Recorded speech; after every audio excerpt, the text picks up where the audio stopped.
Hello, and welcome to a special edition of Wealth Management Insights. I'm Dan Skelly, head of the Market Research and Strategy team at Morgan Stanley Wealth Management. Today is Friday, June 5th, and I'm recording this from our Morgan Stanley office in New York. If you've just looked at the headline numbers, you'll probably conclude that 2026 has been a fairly normal year for investors. The S&P 500 is up about 11% year to date, the economy continues to grow, and corporate earnings have generally exceeded expectations. But beneath the surface, the story is more interesting. The most important observation is not the return itself, but the concentration of performance and the cyclical nature of leadership. Roughly 80% of the S&P 500's gains this year have come from semiconductors, IT hardware, and companies tied to powering the AI build-out. These historically volatile and economically sensitive industries have been at the center of one of the strongest capital spending cycles since the pre-dot-com bubble. A year ago, Wall Street expected hyperscalers to spend about $350 billion on data center infrastructure in 2026. Today, that figure is tracking closer to $750 billion, and Morgan Stanley Research expects spending could exceed $1 trillion in 2027. Not surprisingly, companies supplying the chips, hardware, and power required for this build-out, and those whose revenues are directly tied to this capital expenditure cycle, have seen earnings expectations rise sharply. Investors have rewarded these companies accordingly. While we have participated in that theme and continue to believe AI can drive meaningful productivity gains and economic growth over the next decade, we are also wary of the durability of these gains. Investing is often about asking what comes next. The market has spent the last 2 years wondering how much AI spending can increase. We think investors may soon focus more on how sustainable that pace of growth will be. There are a few reasons.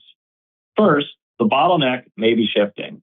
As more data centers are built, deployment could become the limiting factor, meaning some hardware may sit idle until facilities become operational. Importantly, the factors that are holding up data center buildouts are not chip supply. They're building permits, access to electrical grids, and other critical equipment that enables this connection. Second, supply dynamics could evolve. Competition between the US and China around semiconductors, critical minerals, and advanced technology remains important. Changes in production, trade policy, or geopolitics could reshape the landscape. We could envision a scenario where government investment and stimulus to remain at the leading edge of AI results instead in excess fabrication capacity. Third, technology rarely stands still.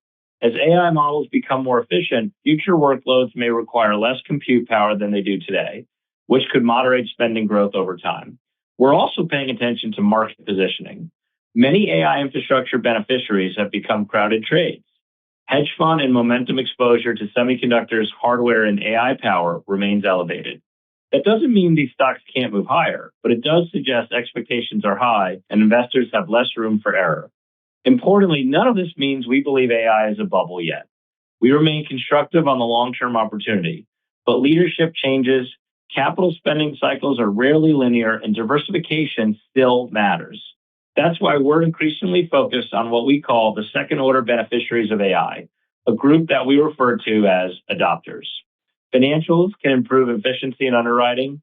Healthcare may accelerate drug development.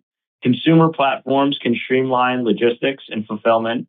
And within software, we continue to see opportunities as the market distinguishes durable business models from those facing disruption. Finally, while market attention has shifted away from the Magnificent Seven at times, we wouldn't be surprised to see that group reassert leadership as AI monetization improves and new growth opportunities emerge. After navigating multiple market cycles over the past 2 decades, our conclusion is straightforward. We continue to believe in AI's long-term potential, but we don't have the same level of conviction in today's narrow group of AI infrastructure leaders that we had in the Magnificent Seven back in 2023.